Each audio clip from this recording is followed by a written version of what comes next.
आदाब। JKS news के उर्दू खबरनामे में आपका खैर मकदम। मैं हूं आपके साथ आलम खान हकला। खबरों पर आगे बढ़ने से कबल आई नजर आते हैं इस वक्त के हेडलाइंस पर। इंतखाबी मुहिम के इख्तिताम से कबल बीजेपी उम्मीदवारों के हक में वज़ीर-ए-आज़म ने जम्मू में बड़ी सियासी रैली से किया खिताब। जम्मू से नाइंसाफी के खात्मे के लिए जल्द रियासत का दर्जा बहाल करने का दिलाया यकीन। खूनरेजी, इलाकी पसंदी और दहशतगर्दी के लिए साबका हुकूमतों को ठहराया जिम्मेदार। कुलगाम, अलीगाम, दियोसर में सिक्योरिटी फोर्सेस और दहशतगर्दों के माबेन एक जहद जारी। 3 फौजी जवान और 1 पुलिस एहलकार जख्मी।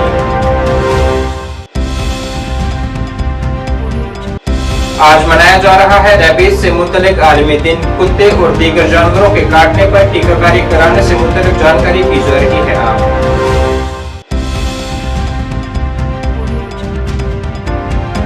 और Doodhpathri, Afroz top, Saltan top, Razdan top, Sonamarg जैसे सियाहती मकामात पर दर्ज की गई मौसम की ताज़ा बर्फबारी। जम्मू के मैदानी इलाकों में दर्ज की गई हल्की बारिश।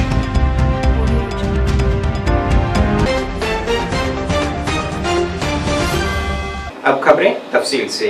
जम्मू कश्मीर में असेंबली इंतखाबात के तीसरे और आखिरी मरहले के लिए इंतखाबी मुहिम के इख्तिताम से कबल आज वज़ीर-ए-आज़म नरेंद्र मोदी ने जम्मू के एमए स्टेडियम में बीजेपी उम्मीदवारों के हक में एक बड़े अवामी इज्तिमा से खिताब किया है, जिसमें उन्होंने कहा है कि यहाँ हुए 2 मरहलों के इंतखाबात से ये जाहिर होता है कि यहाँ बीजेपी अपनी हुकूमत तश्कील दे रही है। अपनी तकरीर में उन्होंने नेशनल कॉन्फ्रेंस, कांग्रेस और पीडीपी को हदफ तनकीद बनाते हुए कहा है कि इन 3 खानदानों से जम्मू कश्मीर की आवाम तंग आ चुकी है और यहाँ की आवाम अमन और अमान, खुशहाली और तरक्की चाहती है, न कि यहाँ दहशतगर्दी, इलाकी पसंदी और खूनरेजी। उन्होंने कांग्रेस पर तंज करते हुए कहा है कि कांग्रेस ने मुल्क की लिए जान कुर्बान करने वाले जवानों की कभी इज्जत नहीं की और फौजी जवानों को 4 दिहाइयों तक 1 रैंक 1 पेंशन जैसे फायदों से महरूम रखा। उन्होंने जम्मू की आवाम से वादा किया है कि यहाँ जल्द रियासत का दर्जा बहाल किया जाएगा ताकि जम्मू से नाइंसाफी का खात्मा हो सके। डुग्गर के आप सभी शूरवीर और देशभक्त परिवारजनों के बीच आकर मन प्रसन्न हो जाता है, एक नई प्रेरणा से भर जाता है। इस धरती ने महाराजा हरि सिंह, मेहरचंद महाजन और पंडित प्रेमनाथ डोगरा जैसे महान महान लोग देश को दिए हैं। इस धरती ने देश की रक्षा के लिए खुद को न्यौछावर कर देने वाली अनेक संतानें दी है। मैं महान विरासत की इस धरती को नमन करता हूं। आज शहीद वीर सरदार भगत सिंह की जन्म जयंती भी है। देश के करोड़ों युवाओं की प्रेरणा भगत सिंह जी को भी मैं श्रद्धापूर्वक नमन करता हूं। भाइयों और बहनों, जम्मू की ये सभा इस विधानसभा चुनाव की मेरी आखिरी सभा है। मुझे बीते हफ्तों में जम्मू कश्मीर के अलग अलग हिस्सों में जाने का अवसर मिला है। जहां भी गया वहां भाजपा को लेकर अभूतपूर्व उत्साह दिख रहा है।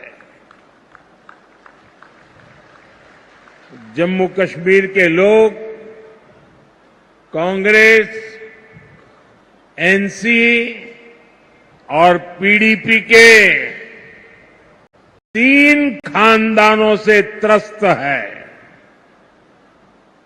लोग फिर वही निजाम नहीं चाहते जिसमें भ्रष्टाचार हो,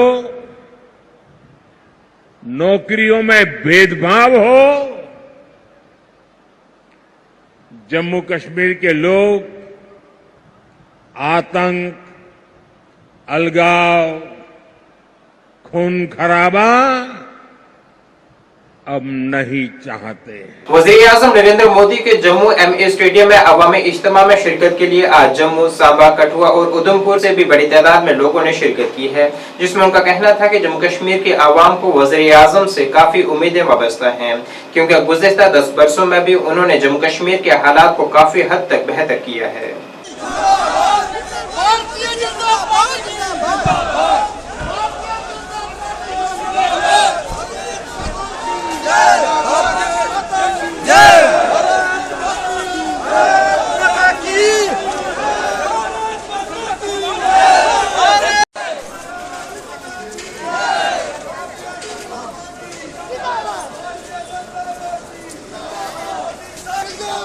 मोदी साहब सबसे बड़े देश में हम रहते हैं। ये देश भी बड़ा है और इस देश का नेता भी बड़ा है। इस देश की पार्टी भी बड़ी है, जनसंख्या भी बड़ी है। हमारा देश का नेता, हमारी देश की जनता दुनिया की सुपर है, सुपर। हम सबको आशीर्वाद देने 28 सितंबर शनिवार में आ रहे हैं। आप सब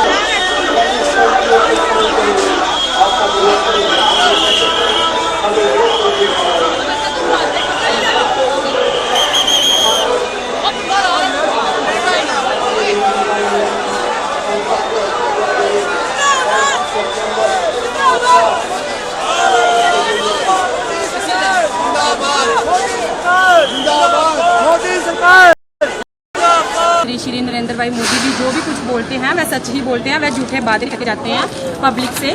और ये आज भी उन्होंने जो भी बोला है, बिजली, पानी या जो भी चीज़ों के लिए बोला है वह हमारे सच ही होंगे। ये जो अदर्स पार्टी है ना, ये सिर्फ अपना टाइम वेस्ट कर रही है। मैं अभी भी बोल रही हूँ, अभी भी मौका है, ये हमारी बीजेपी में ज्वाइन हो जाओ, तो अभी भी कुछ नहीं बिगड़ा है। तो इनकी तो जमानत ही जब्त होनी है और तो कुछ नहीं है। हमारे नरेंद्र भाई मोदी जी ने ये ठीक है, आज वो पब्लिक से बोल रहे हैं कि वोट दो तो हमें जिताओ, तो उन्होंने तो पहले भी काफ़ी सारे काम करवाए हैं। लेडीज़ को काफ़ी सारे मतलब कि ये योजनाएं दी हैं। लाडली बेटी की 33% कोटा ये किसने? हमारे नरेंद्र भाई मोदी जी ने।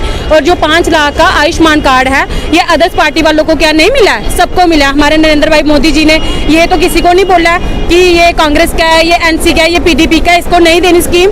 उन्होंने हर एक को स्कीम दी है, हर एक को ये किया है और वो स्कीम्स का इनका फायदा ले भी रहे हैं। नेशनल कॉन्फ्रेंस के सीनियर लीडर नासिर असलम वानी, जो कि कपवाड़ा असेंबली हलके से इलेक्शन लड़ रहे हैं, उनकी उम्मीदवारी जम्मू और कश्मीर में कलीदी इलाकों, खास तौर पर कपवाड़ा जैसे इलाकों में अपनी मौजूदगी को मजबूत बनाने पर नेशनल कॉन्फ्रेंस की तवज्जो की अक्कासी करती है और वो मुसलसल आवाम से मुलाकात कर उनसे नेशनल कॉन्फ्रेंस के उम्मीदवारों के लिए हिमायत हासिल कर रहे हैं।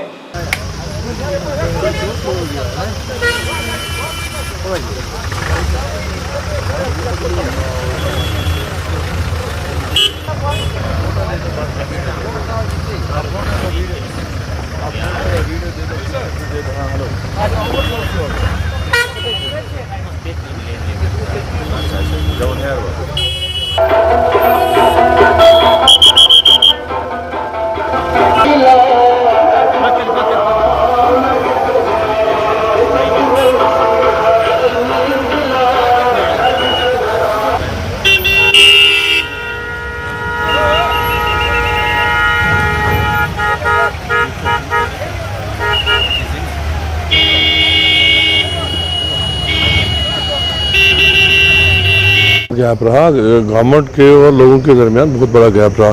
कोई पब्लिक रिप्रेजेंटेटिव था नहीं, लोगों की बात सुनने के लिए कोई था नहीं, लोगों की मुश्किलात को आइडेंटिफाई करने के लिए कोई नहीं था, उनको हल करने के लिए कोई नहीं था। एक आधा जो है एडवाइज़र और उनके जो अफसरान हैं और हमारे एलजी साहब, ये काफ़ी नहीं है इस मुश्किल जो पहले रियासत थी अब यूटी के लिए।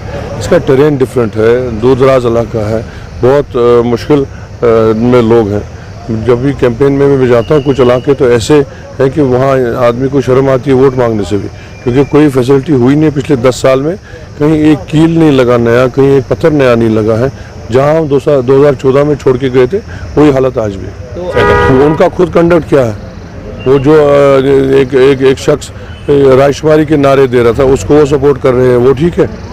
हमारे जहाँ हज़ारों की तादाद में वर्कर्स, MLAs, मिनिस्टर्स शहीद हुए हैं इस झंडे को खड़ा रखने के लिए, हम उनसे सर्टिफिकेट लेंगे क्या?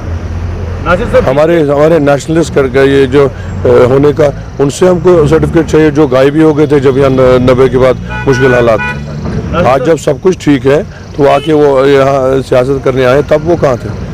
ज़्यादा दूर क्यों जाते हैं? 96 में वो कहाँ थे? हाँ, वो हर चीज़ की कमी है। कोई एक आधा सेक्टर हो जो मुकम्मल हुआ हो तो मैं बात करूँ, हर चीज़ की कमी है। यहाँ वही चीज़ें जो मेरे बचपन से मांगी जा रही थी आज भी वही हालत है। पिछले 10 साल में हम लोग पीछे ही गए हैं, कोई आगे गए नहीं है।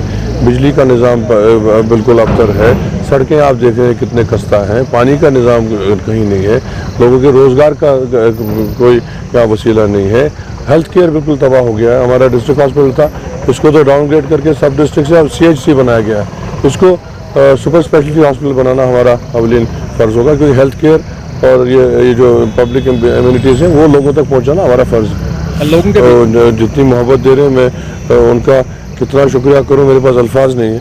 इस तरह से उन्होंने मुझे यहाँ सपोर्ट दिया, मेरे साथ शाना बशाना खड़े रहे। और आज भी आप देख रहे हैं जगह जगह कितने कामयाब जलसे हो रहे हैं और लोग जुड़ रहे हैं। और जो पॉलिटिकल स्पेक्ट्रम में भी जहाँ जो लोग हैं जो खुद भी कैंडिडेट्स हो सकते थे, वो भी हमारी पार्टी में जुड़ गए। रुस्तम अली खान साहब हैं, मुस्तफा राही हैं, मोहम्मद मकबूल वानी हैं, अशरफ साहब हैं, ताहिर सईद साहब हैं। बहुत लोग जुड़ गए कि चाहते हैं कि इस दफ़ा वोट ना बढ़े, एक साथ हम काम कर सकें। जो अब तक जो रिपोर्ट है, नेशनल कॉन्फ्रेंस को खुद ही लगभग 30-32 सीटें आ रही हैं और अलायंस पार्टनर को मिला के हमारी टैली बहुत ज़्यादा हो जाएगी। पीपल्स कॉन्फ्रेंस के पटन असेंबली हलके के उम्मीदवार मौलवी इमरान रजा अंसारी की इंतखाबी तशहीरी मुहिम जारी है। इनकी मुहिम में बड़ी तादाद में लोग जुड़ रहे हैं। इमरान रजा अंसारी ने सिंहपुरा, वुसन घाट, फलालन और दीगर इलाकों में रोड शो किया है और लोगों से खिताब किया है। इमरान रजा अंसारी ने कहा है कि अपनी कामयाबी के बाद जेलों में बंद पड़े लोगों को बाजियाब करवाएंगे और उन्हें अच्छी जिंदगी बसर करने के लिए कोशिश करेंगे। जनाब अंसारी ने नेशनल कॉन्फ्रेंस को तनकीद का निशाना बनाते हुए कहा है कि उन्होंने हमेशा गंदी सियासत खेली है और लोगों को हर तरह का नुकसान पहुँचाया है।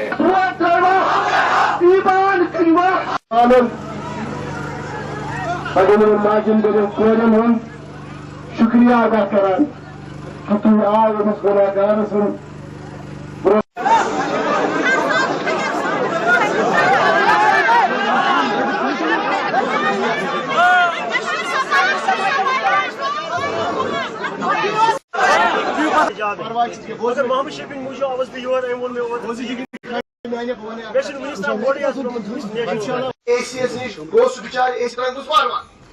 जहांगीर साहब, मंजूर साहब, शफ साहब, खास तौर पर शफ साहब शुक्र गुजार कि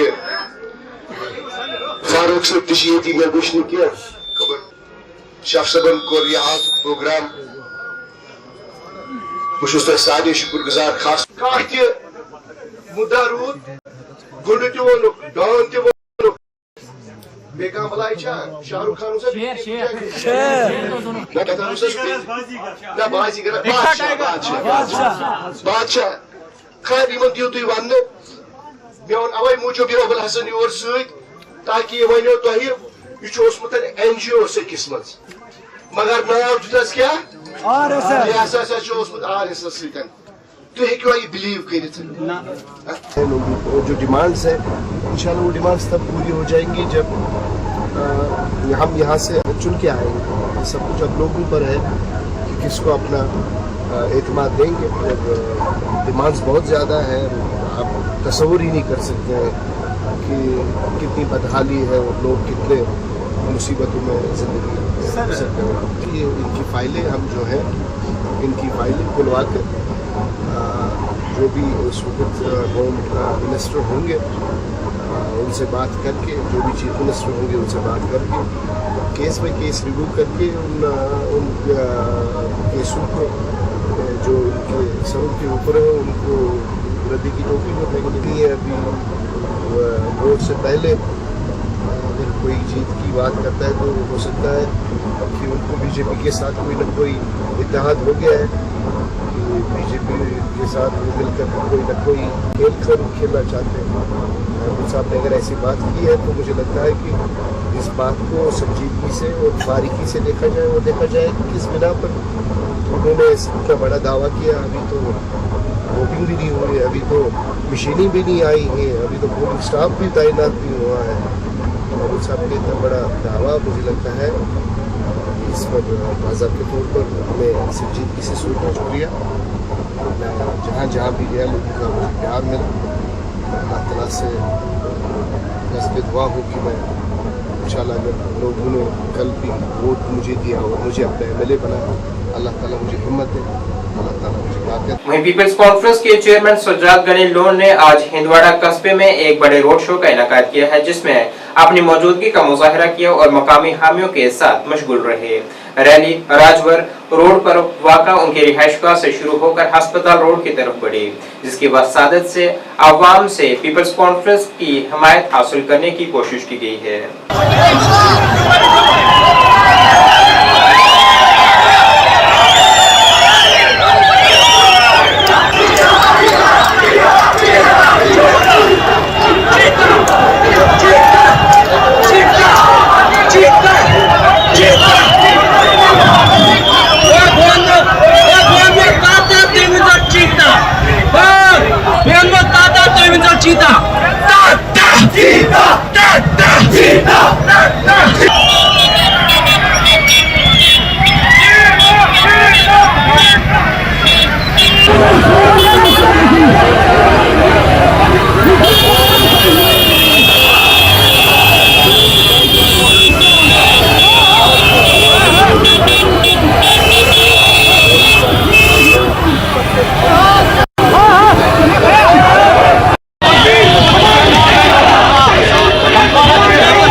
Aşırı yapıp sırf bak şov karnı marj açın taklidi bakıyor karnı.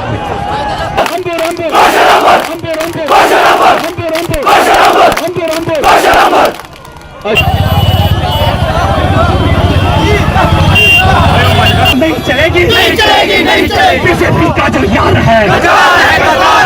लोक जनशक्ति पार्टी रामविलास की आज बारामूला में एक मीटिंग मुनक्किद हुई है, जिसमें जमात के यूटी जनरल सेक्रेटरी आशिक हुसैन गनी ने बकाया असेंबली इंतखाबात पर तफसीली तबादला ख्याल किया है।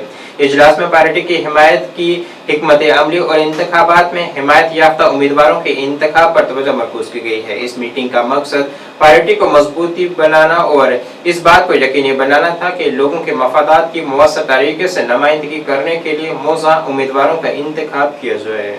सबसे पहले आपका शुक्रिया कि आप शॉर्ट नोट्स में यहाँ पे हमारे ऑफिस में आए हैं। आज का मुद्दा और मकसद ये है कि हमारी पूरी टीम जो कि सीनियर लीडर्स हैं और हमारी युवा की टीम है और यहाँ के डिस्ट्रिक्ट प्रेसिडेंट पायलट्स बॉडी के वो इस मीटिंग में भी हैं और हमारे कश्मीर प्रोविंस इंचार्ज भी यहाँ पे हैं और बाकी हमारे सब जो मेन टीम है कोर बॉडी जो इसको कहते हैं वो हमारे पास है।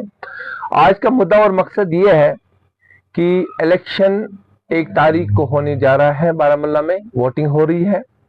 आज हमने अपने पूरी टीम को अपने ऑफिस में बुलाया और इनसे बातचीत की कि आने वाले टाइम में जो हमें वोट डालने हैं, अभी हमारे हाई कमान से ऑर्डर नहीं आया है हम किस पार्टी को किस कैंडिडेट को सपोर्ट करना है हमें, क्योंकि आपको पता होना चाहिए कि हम NDA में है।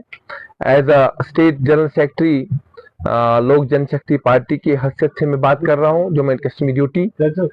और आज हमने सबों से बात की है और हम शाम तक हमारा फैसला आ जाएगा अपने स्टेट प्रेसिडेंट जो हमारे रफीक मलिक साहब हैं, और उसको भी आदेश आया होगा हमारे दिल्ली के हाई कमान से कि किस कैंडिडेट को हमें इस बारामूला कॉन्स्टिट्यूंसी में सपोर्ट करना है। बल्कि बारामूला कॉन्स्टिट्यूंसी में नहीं बल्कि पूरे नॉर्थ कश्मीर में हमारी लोक जनशक्ति पार्टी की पूरी टीम लगी है नॉर्थ कश्मीर में, और जगह जगह पे हमारी टीम्स काम कर रहे हैं इस टाइम ऑन ग्राउंड पे। और जरूरी समझा मैंने कि ये बहुत एक मेन जो मीटिंग थी आज कि हमारे जो मेन लीडर्स हैं जो आपके सामने हैं, और शाम तक हमारा फैसला आ जाएगा और इंशाल्लाह रहमान जिसको भी हमें सपोर्ट करना होगा, और हम दिल से कहते हैं और अपने सही अल्फाजों में उसको हम असेंबली में पूरी बहुमत के साथ असेंबली में भेजेंगे। जम्मू और कश्मीर के कुलगाम जिले में जारी एक झड़प में कम से कम 3 फौजी जवान और 1 पुलिस एहलकार जख्मी हुए हैं।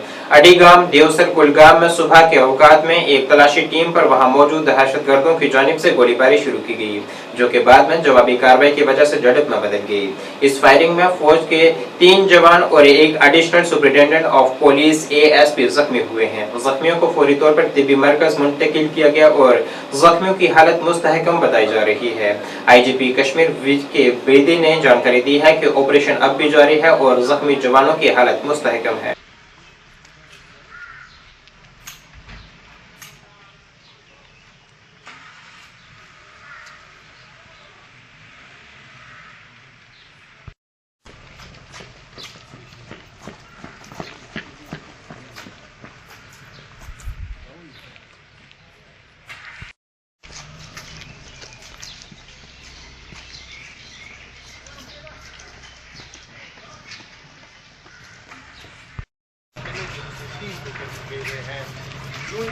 सुरक्षा बलों ने का कहना है कि इन्हें न्यूट्रलाइज करने के लिए ऑपरेशन जारी है।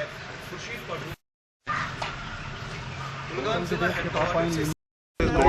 input regarding the movement of terrorists in Adigam Kulgam area. Accordingly, security forces conducted cordon and search operation here. But during cordon and search operation, security forces were fired upon. That led to the ensuing of operation and encounter here. After that, security forces have started taking care of target house. So at this moment, operation is still undergoing. So specific details I could not share at this moment. As and when it will get concluded, we will share those details with you. So any breakthrough expected, sir? Jawans. Pardon? Injured Jawans condition, sir. Some security forces personnel got some injury, but they are stable and recuperating. What is the number of military forces trapped in the encounter? This we can share with you after the conclusion of operation. Right.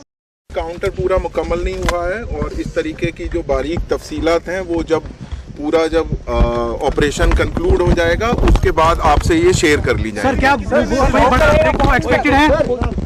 कोई बड़ा break expected है? अभी operation चल रहा है जैसा कि आपको बताया है, तो अभी बाकी जो बारीक तफसीलात साझा करना मुनासिब नहीं है, बट इसको जैसे ही ये कंक्लूड हो जाएगा तो आपके साथ ये सारी बातें शेयर की जाएगी। इसमें आज रेबीज से मुतल्लिक आलमी दिन मनाया जा रहा है, जिसमें रेबीज जो कि कुत्ते और दीगर जानवरों के काटने से होने वाली एक बीमारी है, जिससे मुतल्लिक जरूरी जानकारी आम की जाती है। इसी तनाजुर में आज जम्मू माल मवेशी से मुतल्लिक डायरेक्टोरेट की जानिब से वेटनरी डिस्पेंसरी गुजर कॉलोनी में एक तकरीब मुनक्किद की गई, जिसमें 225 कुत्तों और 12 बिल्लियों की टीकाकारी की गई है, जबकि पूरे जम्मू खित्ते में 530 कुत्तों और 25 बिल्लियों की टीकाकारी की गई है। इसके मुतल्लिक जानकारी महकमे के डायरेक्टर डॉक्टर वहीदा परवीन ने फराहम की है। उन्होंने अवामुल नास से अपील की है कि वो इन जानवरों के काटने की सूरत में डॉक्टर से लाजमी तौर पर राब्ता कायम करें और घरों में रखे जानवरों की भी लाजमी तौर पर टीकाकारी करवाएं।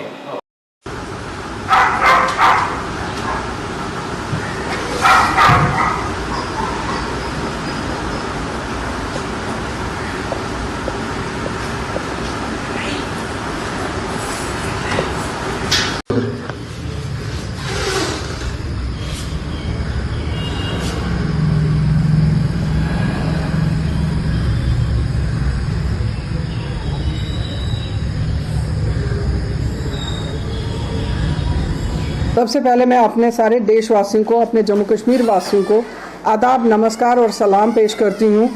जैसा कि आप सब जानते हैं कि आज वर्ल्ड रेबीज़ डे है और सब जानते हैं, शायद कुछ लोगों को ये पता नहीं होगा कि रेबीज़ के ये बहुत ही एक ड्रेडफुल डिजीज़ है। इसलिए मैं डायरेक्टर एनिमल हस्बेंड्री की तरफ से मैंने एक हर अपने डिस्ट्रिक्ट ऑफिसर को ये हिदायत दी है कि एक मास वैक्सीनेशन डे हमने आज रखा हुआ है। वैसे तो हमारे डिपार्टमेंट में हर सेंटर पे हर वक्त वैक्सीनेशन होती रहती है, लेकिन आज के दिन स्पेशली हमने सबको ये अवेयर कर दिया है कि आपने एक तो लोगों को अवेयरनेस देनी है इस रेबीज़ के बारे में, ये कितनी ड्रेडफुल डिजीज़ है, और दूसरा आपने मास वैक्सीनेशन करनी है। ये हमारे यहाँ सीवेज में भी हमने रखी हुई है, फ्री ऑफ कॉस्ट वैक्सीनेशन रखी है सबसे, और हर सेंटर पे भी हमें अवेलेबल होगी ये वैक्सीन। आप सब देशवासियों से रिक्वेस्ट है कि आप सब जम्मू वालों से मैं खास करके बोल रही हूँ, या अपने डिस्ट्रिक्ट जो मेरे 10 डिस्ट्रिक्ट से सबसे रिक्वेस्ट करती हूँ कि अपने सारे पेट्स को वैक्सीनेट करिए। और सब एनजीओज़ को मैं रिक्वेस्ट करती हूँ, जितने भी कहीं आपके अपने जो हैं ये स्ट्रे डॉग्स मिलते हैं उनको लाइए, डिस्ट्रिक्ट हॉस्पिटल्स में लाइए और मेरे सीवेज में लाइए, यहाँ पे वैक्सीनेशन जरूर होगी एनिमल्स को। श्रीनगर के एसपी ग्राउंड में जारी 14 बरस से कम उम्र के खिलाड़ियों के लिए जारी डिवीजन सतह के क्रिकेट मुकाबलों में आज दूसरा मुकाबला श्रीनगर डिवीजन और जम्मू डिवीजन के माबैन खेला गया। यहाँ श्रीनगर डिवीजन ने मुसलसल दूसरी बार जीत हासिल की है। टूर्नामेंट के कन्वीनर एनपी सिंह और जम्मू खिते टीम के कोच दिनेश शर्मा ने कहा है कि अब यहां से school federation game of India के लिए खिलाड़ियों को मुंतखब किया गया है। उन्होंने कहा है कि अब जो खिलाड़ी सिलेक्ट नहीं हुए हैं उनकी रहनुमाई की जाएगी। इस मौके पर एनपी सिंह, ट्रायल मैचों के convener Dinesh Sharma, team Jammu coach Ravi Kumar, head coach Zameer Malik, coach Kashmir सूबा, साबका रणजी खिलाड़ी और chief selector Jagtar Singh, trial मैचों के सेलेक्टर सुरेश सिंह और वाहिद भी वहां मौजूद रहे।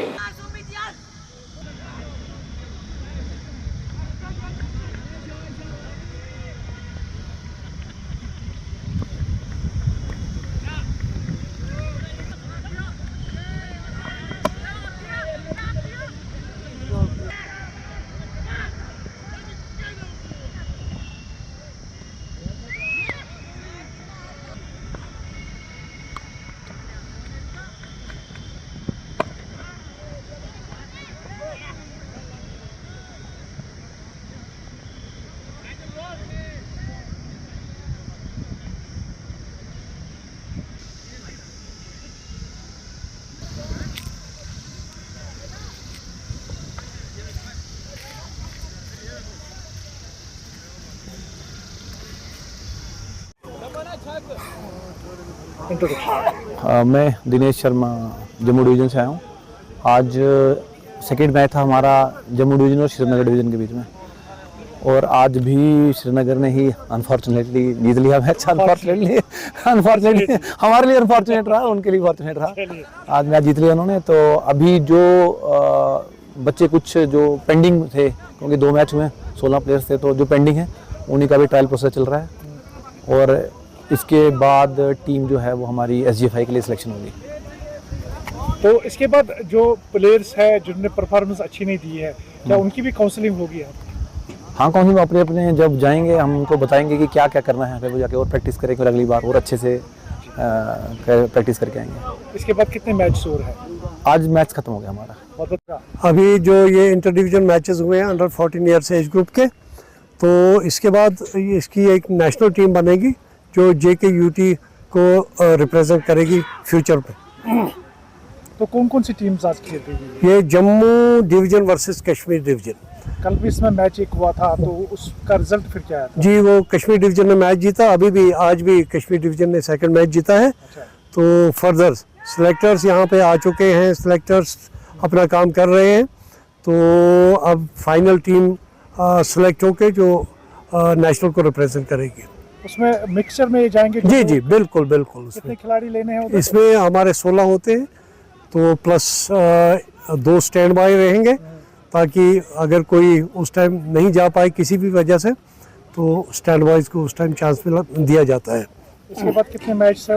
वो डिपेंड करता है SGFI क्योंकि ये SGFI school games federation of India इसको कंडक्ट करती है, तो ये वहाँ पे उनके थ्रू फिक्चर बनते हैं कि कौन सा स्टेट। दूधपत्री, अफरोज टॉप, संदन टॉप, राजदान टॉप, सोनमर्ग के ऊंचे इलाकों और दीगर ऊंचाई चोटियों पर आज मौसम की पहली हल्की बर्फबारी रिकॉर्ड की गई है, जिससे मौसम काफी खुशगवार नजर आ रहा है। वहीं जम्मू और कश्मीर के मैदानी इलाकों में आज हल्की बारिश भी दर्ज की गई है, जिससे गर्मी से आवाम को राहत मिली है।